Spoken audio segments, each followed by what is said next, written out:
Hi friend, हम पढ़ रहे हैं आज अर्धवार्षिक मूल्य परीक्षा 2022-23 का कक्षा 9 का गणित। ठीक है, पहला प्रश्न है, सही विकल्प चुनकर लिखिए। 2 करनी 3 प्लस करनी 3 बराबर है, तो इसमें क्या आएगा? करनी तीन में जुड़ेगा, आगे का गुणांक जुड़ते हैं। ठीक है, तो 3 करनी 3 आ जाएगा। शून्य बहुपद की घात क्या होती है? अपरिभाषित, मतलब परिभाषित नहीं। ठीक है, अगला क्वेश्चन है, इसका तीसरा है, -3 और -4 -3 किस चतुर्थांश में? दोनों माइनस तृतीय चतुर्थांश आता है। ठीक है, थेल से निम्नलिखित देश का वासी था।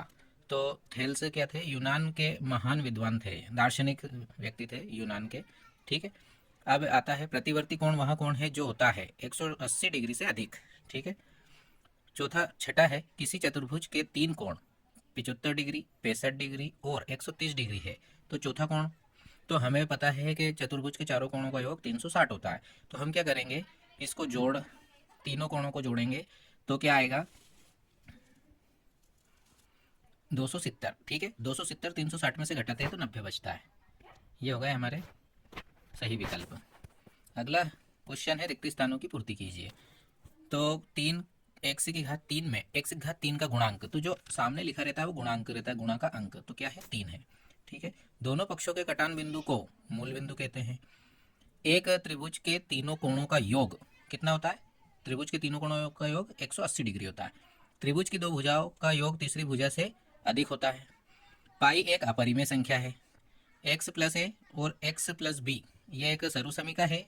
ठीक है, तो x की घात 2 प्लस रिक्त स्थान में क्या आएगा? x के साथ आता है a प्लस बी और प्लस a डॉट बी आ जाता है। ये सरु समीका आगे प्रश्न में भी लगेगी। ठीक है, अब आता है सत्य सत्य। प्रत्येक वर्ग एक आयत है, सत्य है, क्योंकि आयत में प्रत्येक कोण 90 डिग्री का होता है। विकर्ण एक दूसरे को समद्विभाजित करते हैं, तो किस में करते हैं? वर्ग में भी करते हैं।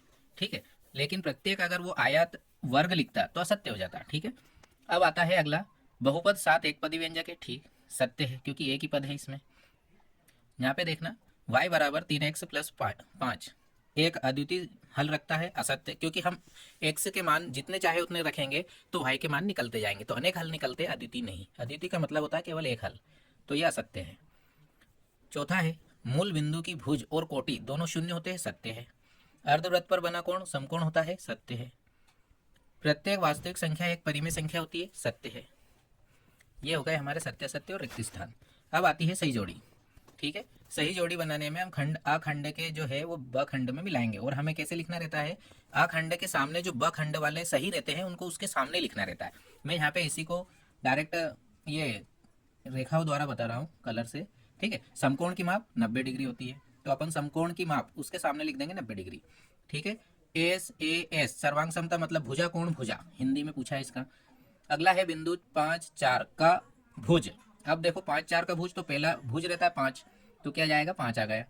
फिर भुजा ए वाले समबाहु त्रिभुज का क्षेत्रफल, समबाहु त्रिभुज का क्षेत्रफल कितना आएगा? तो अपन लिखेंगे करनी 3/4 ए स्क्वायर। ठीक है, हिरोन का सूत्र क्या रहता है? ये हिरोन का सूत्र है त्रिभुज का क्षेत्रफल निकालने का। क्षेत्रफल ये करनी के अंदर रहेगा, S S minus A S minus B S minus C. इसमें एस जो रहता है वो अर्ध परिमाप रहता है, ए बी सी जो रहती है वो भुजाएं रहती है। इसका भी उपयोग हम आगे सवाल पूछते हैं उसमें करते हैं। ठीक है, करनी 2 एक अपरिमेय संख्या है। ठीक है, अब इसके आगे आते हैं, एक शब्द या एक वाक्य में उत्तर। 3 घात वाले बहुपद को क्या कहते हैं हम? त्रिघात बहुपद। ए की घात 0 का मान कितना होता है? 1। भले मतलब हम क्या देखते हैं, अगर किसी भी संख्या, भले वो कोई सी भी संख्या हो, कितनी भी बड़ी हो, अगर उसकी घात 0 लग जाती है तो उसका मान हमेशा 1 होता है। ठीक है, रेखा का वह भाग जिसके 2 अंत बिंदु हो क्या कहलाता है? रेखाखंड कहलाता है। इसमें पीछे भी इस रेखाखंड की परिभाषा पूछी है, तो अपन ये लिखेंगे। ठीक है, अब आगे आता है चौथा क्वेश्चन, इसमें पॉइंट 343 का 1/3 का मान क्या होगा? तो अपन 7 की घात 3 लिखते तब आता है 1 मतलब, तो अपन क्या करेंगे, अपन इसमें 7 के 7 आ जाएगा आंसर, क्योंकि 1/3 से 3 कट जाएगी घात। ठीक है, समीकरण x माइनस वाई बराबर 5 में यदि y बराबर 1 हो तो x का मान क्या होगा? तो कितना आएगा? y का मान 1 रख देंगे और 5 की तरफ आके जुड़ जाएगा, तो कितना आ जाएगा? 6 आ जाएगा। ठीक है, x का मान आएगा 6। छठा पॉइंट है इसमें, बिंदु 2 3 किस चतुर्थांश में स्थित है? तो प्रथम में। दोनों प्लस के हैं तो प्रथम चतुर्थांश में। अब आता है अगला क्वेश्चन, 1/7 के हर का परिमेयकरण कीजिए। तो परिमेयकरण करेंगे तो नीचे से हमें करनी हटाना रहती है, तो हम क्या कर देंगे, करनी 7 का गुणा ऊपर और नीचे करके हल करते हैं, तो ऊपर करनी 7 आ जाता है और नीचे जो 7 रहता है करनी के अंदर डबल आने से बाहर निकल जाता है। ठीक है, ये होगा। अब अगला प्रश्न है, इसमें अगले प्रश्न में हम कर रहे हैं बहुपद px बराबर 2x प्लस 5 का शून्यक। ठीक है, तो शून्य ज्ञात करना है तो हम बराबर में शून्य रखेंगे और x का मान निकलता है, तो 5 बराबर के इधर जाते हैं तो माइनस और 2 बटे में पहुंच जाएंगे। अथवा वाले क्वेश्चन में लिखा है x घात 2 का गुणांक लिखिए, तो इसमें जहां पर मैंने ये लगा रखे हैं ब्रैकेट, ठीक है, तो x घात 2 के सामने जो लिखा रहता है वो उसका गुणांक रहता है, तो पाई बटे 2 आता है पहले में और दूसरे में कुछ नहीं है तो अपन क्या मानेंगे 1, और वो भी प्लस का चिन्ह है तो प्लस का 1 आएगा। ठीक है, अब आता है अगला, किस चतुर्थांश में बिंदु -2 4 और 1 2 स्थित है? तो देखो माइनस एक्स वाला पॉइंट माइनस का है और वाई वाला पॉइंट प्लस का है, तो द्वितीय चतुर्थांश में, और जो दोनों प्लस के हैं वो प्रथम चतुर्थांश में। इसके अथवा वाले में देखो बिंदु 3 -1 के भुज कोटि के मान बताइए। तो देखो पहला रहता है एक्स वाला मान मतलब भुज और दूसरा रहता है वाई वाला मान वो कोटि, तो मैंने इसमें अच्छे से लिख के बताया है। भुज क्या रहेगा 3, कोटि रहेगी -1।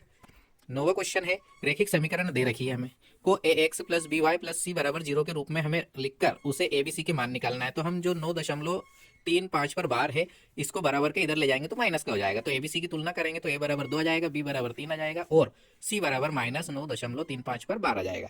ठीक है, अब अथवा वाला क्वेश्चन, बताइए कि बिंदु 0 2 समीकरण x माइनस 2y बराबर 4 का हल है या नहीं। तो हम क्या करेंगे, 0 2 मतलब x का मान 0 और y का मान 2 रखकर इसको सोल्व करते हैं। तो क्या आता है -4, तो इधर बराबर में 4 है तो बराबर हो ही नहीं सकता, इसलिए ये समीकरण का हल नहीं है। ठीक है, मैंने डायरेक्ट आंसर करके बता दिया है ये।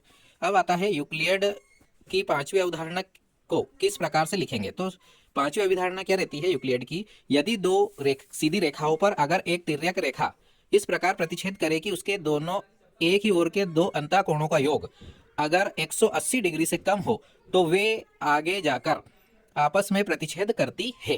ठीक है, ये है यूक्लिड की 5वीं अभिधारणा। रेखाखंड को परिभाषित कीजिए, तो अभी हमने पढ़ा था। ठीक है, रिक्त स्थान में या एक शब्द में पढ़ा था, रेखा का वह भाग जिसके 2 अंत बिंदु होते हैं रेखाखंड कहलाता है। अब अगला आता है 11वां क्वेश्चन, 2 की घात है 2/3 डाट, ये मतलब गुणा में है 2 की घात 1/5, तो आधार एक जैसा होने पर घातों का अपन क्या करते हैं, जोड़ते हैं घातों को। तो आधार मतलब बटे में है तो इसका एलसीएम लेके हम सोल्व करते हैं, तो 5 दूनी 10, 3 एकम 3 करके हम 13/15 लिख देंगे, 3 पंजे 15, तो कितनी आ गई 2 की घात 13/15। ठीक है, अथवा वाला देखते हैं, क्या शून्य एक परिमेय संख्या है? तो मैंने इसमें आगे लिख दिया है हाँ, शून्य एक परिमेय संख्या है। क्या आप इसे p/q के रूप में लिख सकते हैं? तो हम 0/1 लिख सकते हैं। ठीक है, तो ये क्वेश्चन हो गया हमारा सोल्व। अब आता है 12वां क्वेश्चन, किस चतुर्थांश में किस अक्ष पर है ये दिए गए बिंदु, कितने बिंदु दे रखे हैं, -2 4, 3 -1, -1 0, 1 2 और -3 -5 स्थित है। तो हमें ये बताना है। तो देखो पहला माइनस दूसरा प्लस रहता है तो द्वितीय चतुर्थांश, और दूसरा पहला प्लस और दूसरा माइनस है, देखो 3 -1 है तो ये चतुर्थ चतुर्थांश में आएगा। फिर अगला है -1 कामा 0 है, तो देखो y वाला पॉइंट 0 कोटि इसकी, तो किस अक्ष पर होगा, x अक्ष पर। ठीक है, मतलब y 0 है तो x अक्ष पर और x 0 रहता है तो y अक्ष पर आता है। फिर दोनों प्लस के 1 2, तो इसमें कौन सा चतुर्थांश है, प्रथम चतुर्थांश। -3 और -5 तृतीय चतुर्थांश में रहता है। अब आता है अपना नया अगला अथवा वाला क्वेश्चन, 35 घात के द्विपद का और 100 घात का एक पदी का एक उदाहरण देना है। तो उदाहरण देने के लिए मैंने क्या करा, इसमें व्यापक पदी लिख दिया, ax की घात 35 कर दी, प्लस b लिख दिया, क्योंकि प्लस और माइनस चिन्ह आने पर उसके पद बढ़ जाते हैं। तो कितने पद हो गए, 2 पद। फिर एक और दूसरा x की घात 100 लिख रखी मैंने ये। ठीक है, तो कितना है ये, एक पदी है, क्योंकि भले अपन 7 लिखो 8 लिखो कुछ भी एक संख्या अगर लिखते हैं तो एक ही पद होता है, लेकिन हमें 100 घात का लिखना था इसलिए हमने x की घात 100 लिख दी। ठीक है, अब आता है 13वां क्वेश्चन, समीकरण 2x plus Y equal to 7 को 2 के 2 हल लिखिए। 2 हल लिखना है हमें, तो x का मान अगर हम 0 रखते हैं, मैंने ये यहाँ पे डायरेक्ट बता दिए हैं, तो y का मान कितना आता है 7 आ जाता है, और x का मान 1 रखते हैं तो y का मान 5 आ जाता है। ये दो हल हो गए इसके। अथवा वाला क्वेश्चन देखते हैं हम, मैंने यहाँ पे डायरेक्टली किया है, अपन जब परीक्षा में लिखते हैं तो इसको सही से जमा कर लिखना है आपको। ठीक है, यहाँ पे मैं हिंट दे रहा हूँ कैसे सोल्व करते हैं। k का मान ज्ञात कीजिए जबकि x बराबर 2 y बराबर 1, समीकरण 2x प्लस 3y बराबर k का एक हल है। तो अगर हम इसमें समीकरण में x और y के मान रख देते हैं तो देखो 2 का 2 में गुणा हो जाएगा और 1 का 3 में हो जाएगा, तो 2 दूनी 4 प्लस 3 आएंगे तो कितने हो जाएंगे 7, k का मान आ जाएगा 7। ठीक है, अब आती है हमारा चौथा क्वेश्चन है, आकृति दे रखी है हमें x प्लस वाई बराबर w प्लस जेड दे रखा है, तो हमें सिद्ध करना है ए ओ बी एक रेखा है। तो अगर हम देखें इसमें तो x और y एक तरफ है, ठीक है, और w और z एक तरफ है, तो हमें ये दोनों बराबर दे रखे हैं। तो हम अगर इसको सोल्व करते हैं तो हम क्या लिखेंगे, चूंकि चारों कोणों का योग 360 होता है, पूरा चक्कर अगर घूमता है तो, ठीक है, तो दोनों कोण बराबर है, तो दो कोण के बराबर अगर हम दो का भाग दे देते हैं 360 में तो 180 आता है, तो x प्लस वाई बराबर कितना आता है 180, तो क्या हो जाएगा 180 मतलब रेखीय युग्म बन गया। तो हम बोल देंगे ए ओ बी एक रेखा है, ठीक है। इसको अलग से सोल्व करते हैं तो टाइम भी लगता है, इसमें सोल्व नहीं होता है। मैंने यहाँ पे पेपर में जो छोटी छोटी लाइनें या शार्ट जो आंसर रहते हैं उनको ही करा है, ठीक है।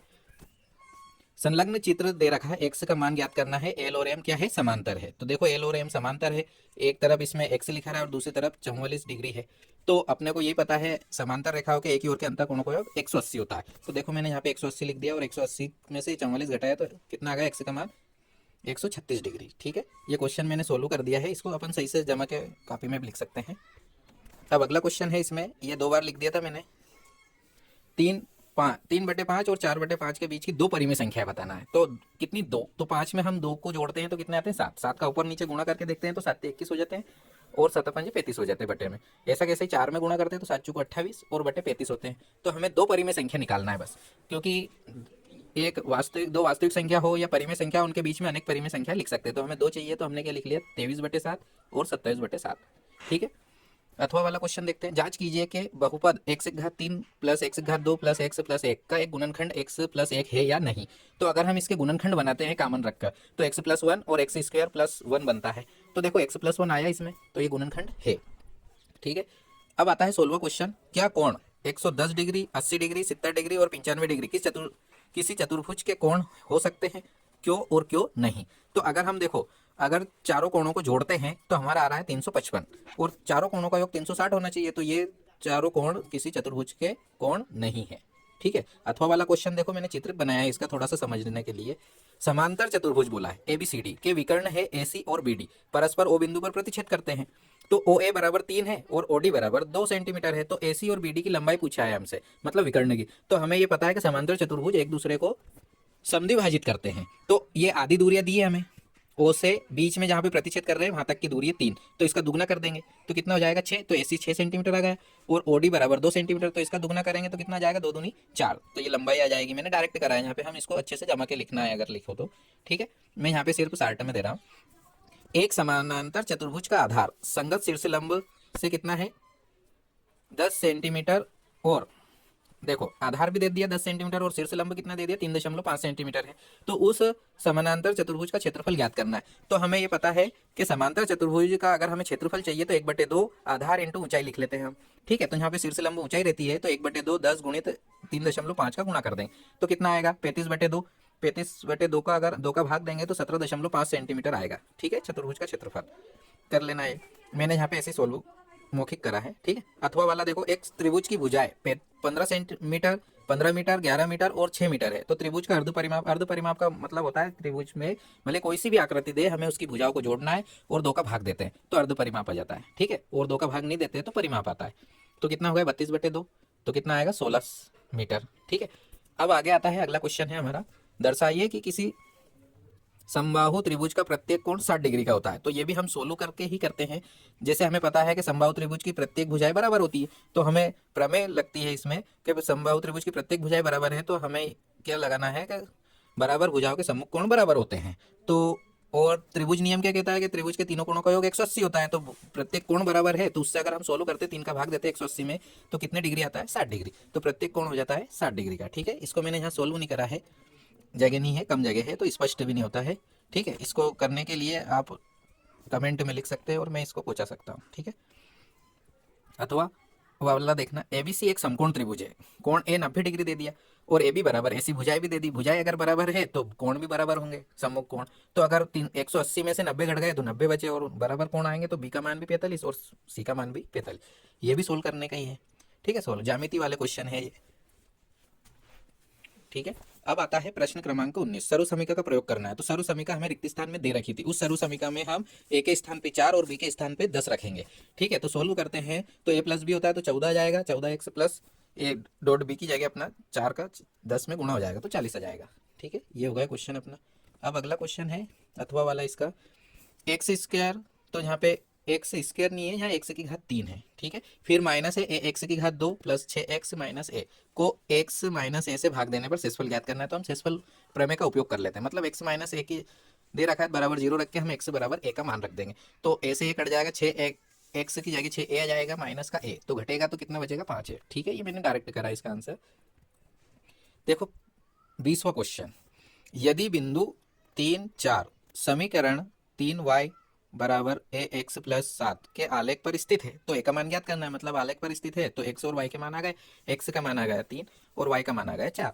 यहाँ पे मैंने रख के भी बताए हैं ये, तो a का मान कितना निकलेगा 5/3, ठीक है। अथवा वाला क्वेश्चन देखें, एक नोटबुक की कीमत एक कलम की कीमत से दोगुनी है, तो इस कथन को निरूपित करने के लिए दो चर वाले रैखिक समीकरण लिखना है। तो ये मैंने लिखा है। देखो हम क्या मानेंगे, माना कि नोटबुक की कीमत x रुपये, कलम की कीमत y रुपये। अब नोटबुक की कीमत कलम की कीमत से दोगुनी है, तो x बराबर 2y लिखेंगे, बराबर के इधर लाएंगे तो 2y माइनस का हो जाएगा, ठीक है। यहाँ पे ये क्वेश्चन में थोड़ी सी गलतियाँ थी। हमें क्या लिखना है, यदि दो बिंदु a और c के बीच में b ऐसा बिंदु स्थित है कि a b बराबर bc, उसको बराबर भाग में बांट रहा है, तो हमें क्या सिद्ध करना है, a b क्या होगा 1/2 होगा ac का, ठीक है। तो ये आकृति खींचकर हमें स्पष्ट करना था। तो हम क्या लेंगे, एक लाइन खींचेंगे, उसमें ABC 3 पॉइंट दे देंगे, बीचों बीच में क्या लिखेंगे B पॉइंट, ठीक है। कर सकते हो ये। अब आता है परिभाषा करनी है चित्र सहित। तो ये मैंने चित्र तो बनाए, परिभाषा में बोल देता हूँ, ठीक है। तो एक रेखा दूसरे पर लंब है, तो लंब रेखा क्या रहती है, वे दो रेखाएं जो एक दूसरे को लंबवत प्रतिच्छेद करती है या दोनों के बीच में 90 डिग्री का कोण बनता है, लंब रेखाएं कहलाती है। दूसरा वृत्त की त्रिज्या, तो क्या बोलेंगे, वृत्त की परिधि को केंद्र से मिलाने वाला रेखाखंड वृत्त की त्रिज्या कहलाता है। अब आता है 22वां क्वेश्चन, त्रिभुज एबीसी में AB बराबर BC का लंब समद्विभाजक है। तो दर्शाना है हमें कि त्रिभुज एबीसी एक समद्विबाहु त्रिभुज है, ठीक है। तो इसमें जिसमें AB और AC दोनों भाग बराबर बढ़ जाते हैं, तो ये देखो यहाँ पे दे रखा है AD लंब है किस पर, BC पर। तो हमें समद्विबाहु करना है, तो ये सोल्व होता है बड़ा, इसको मैंने यहाँ सोल्व नहीं करा है, ठीक है। अथवा वाला भी देख सकते हो, अथवा वाले में मैंने शार्ट में करवा दिया ऐसे ही। एक चतुर्भुज के कोण 3:5:9:13 के अनुपात में है, तो इस चतुर्भुज के सभी कोण ज्ञात करना है। तो हमें पता है कि चतुर्भुज के चारों कोणों का योग 360 होता है, तो हम अनुपात रहता है तो x में लिख लेंगे, 3x plus 5x plus 9x plus 13x बराबर लिखा हमने 360। दो चारों को जोड़ते हैं तो 30x बराबर 360, x का भाग गया तो x का मान आ गया 12। फिर 12 का मान इसमें 3x में 5x है ना, इनमें रख देंगे तो कितना आएगा, 36 डिग्री, 60 डिग्री, 108 डिग्री और 156 डिग्री। ये हो गया हमारा 22वां क्वेश्चन। ऐसा ही सिद्ध करना है कि सर्वांगसम वृत्तों की बराबर जीवाएं उसके केंद्रों पर बराबर कोण अंतरित करती है, ये प्रमेय है, ठीक है। सर्वांगसम वृत्त है तो 10.2 के क्वेश्चन है, ये सोल्व होते हैं, इसको बड़ा करना रहता है, सर्वांग समता लानी रहती है, ठीक है। तो इसको मैं यहाँ सोल्व नहीं कर रहा हूँ, इसके नीचे वाला मैंने थोड़ा सा सोल्व डायरेक्ट बताया है सिर्फ। देखो उस त्रिभुज का क्षेत्रफल ज्ञात करना है जिसकी दो भुजाएं 18 सेंटीमीटर और 10 सेंटीमीटर है। तो दो भुजाएं यदि 3 भुजाएं होती है तो हम परिमाप दे रखा है उसमें से दोनों को जोड़कर घटा देंगे, तो सी वाली भुजा भी आ जाएगी। फिर हम इसका अर्ध परिमाप निकालेंगे एस, तो कितना आएगा 21 सेंटीमीटर आ जाएगा। तो हम हेरोन का सूत्र जो हमें सही जोड़ी में दे रखा था वो लगाकर इसमें हम क्षेत्रफल निकालेंगे तो 21 करनी 11 आएगा वर्ग सेंटीमीटर, ठीक है। ये मैंने डायरेक्ट बता दिया है यहाँ पे, सोल्व मतलब हिंट दिए मैंने बड़े क्वेश्चनों की। तो ये आप लोग इसको सही से कर सकते हैं, ठीक है। और लाइक और सब्सक्राइब कीजिए।